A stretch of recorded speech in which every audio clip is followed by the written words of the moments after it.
terima kasih. Jadi hari ini kami rapat dengan Bapak Presiden, beberapa menteri dan juga Kapolri untuk melihat sejauh mana persiapan dari IKN ini akan bisa dilakukan dengan sebaik-baiknya. Seperti kita ketahui bahwa kita akan membangun kota ya, berarti kita akan membangun tidak hanya fisik, tetapi juga bagaimana warganya nanti juga memiliki interaksi sosial yang baik. Kota itu harus berlanjut, sustainable, kota itu harus green, kota itu harus inklusif, dan juga memiliki apa yang disebut smart city atau cerdas. Nah, semua itu bagaimana mewujudkannya, ada 3 aspek tadi, aspek perencanaan, pelaksanaan, dan regulasi. Yang saya mulai dengan regulasi dulu, karena di regulasi inilah kita sekarang sedang menyelesaikan 4 rencana Perpres dan juga 2 rencana peraturan pemerintah, dan tadi disinkronisasi bersama-sama untuk melihat kesesuaian satu dengan yang lain. Karena semuanya itu penting untuk landasan hukum kita bersama dalam melangkah ke depan. Dalam hal perencanaan, kita melakukan konsolidasi juga, bagaimana perencanaan dari yang paling makro, yaitu rencana induk, kemudian rencana tata ruang, rencana detail tata ruang, sampai dengan rencana tata bangunan dan lingkungan yang paling bawah, di mana nanti levelnya itu bisa sampai ke blok, subblok, bahkan ke persil. Nah, ini juga kita cek, saya dan Pak Doni melakukan banyak pertemuan dengan kementerian dan lembaga untuk tadi melihat kesesuaian, konsistensi dari atas sampai bawah, dan yang bawah ini sangat penting karena inilah yang nanti akan dilihat oleh mitra-mitra kerja untuk membangun ke depannya. Itu dari sisi perencanaan. Dari sisi pelaksanaan, kami juga sedang exercise sekarang, bagaimana pelaksanaan ini nanti misalnya dari jalur logistiknya seperti apa, bahan baku dan bahan-bahan yang dibutuhkan material untuk membangun seperti apa. Dan yang paling penting bagaimana metode pelaksanaan ini bisa kita laksanakan sesuai dengan prinsip-prinsip lingkungan yang ingin kita jaga. Nah, saya kira itu, dan pada intinya kami berdua melaksanakan 4K, konsolidasi dari perencanaan, pelaksanaan, dan juga regulasi, kemudian koordinasi dengan berbagai kementerian dan lembaga, kemudian juga komunikasi, dan satu lagi kolaborasi.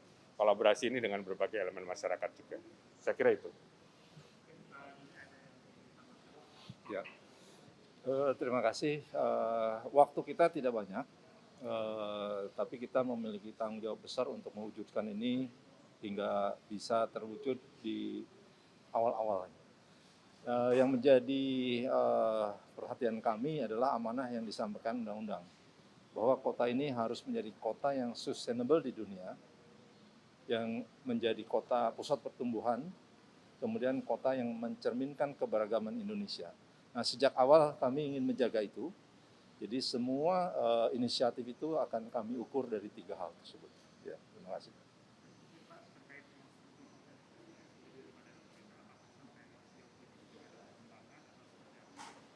Saya kira itu nanti akan masuk di dalam Perpres untuk badan otorita.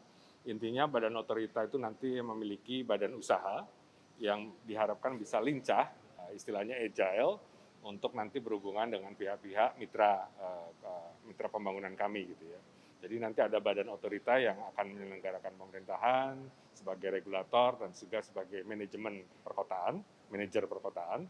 Sedangkan di bawahnya nanti akan ada satu badan usaha yang kita bentuk memang untuk pengusahaan yang diharapkan tadi bisa lincah untuk bekerja sama dengan berbagai mitra swasta dan juga masyarakat.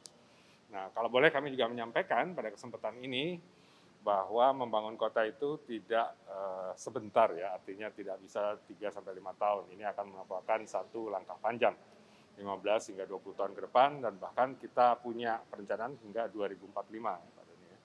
Nah, ini tentu saja membutuhkan support pembiayaan dari berbagai elemen masyarakat.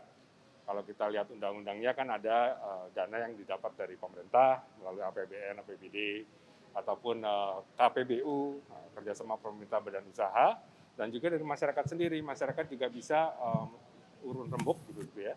Dan juga dalam skala-skala tertentu mereka bisa ikut serta di dalam pembangunan berbagai macam fasilitas di lapangan. Misalnya kami dihubungi oleh diaspora global, yang orang-orang Indonesia yang berada di luar negeri yang jumlahnya 8 juta orang. Pak, kami ingin mempunyai rumah diaspora di IKN. Ya, boleh nggak kami difasilitasi? Hal-hal seperti ini tentu merupakan inisiatif dari komunitas, inisiatif masyarakat yang baik, dan mereka juga nanti akan dalam tanda petik mencari dananya sendiri untuk membangun itu. Kami sifatnya fasilitasi sejauh desain dan hal-hal yang prinsip untuk menjaga keharmonisan rancang bangun dari kota itu tetap terjaga.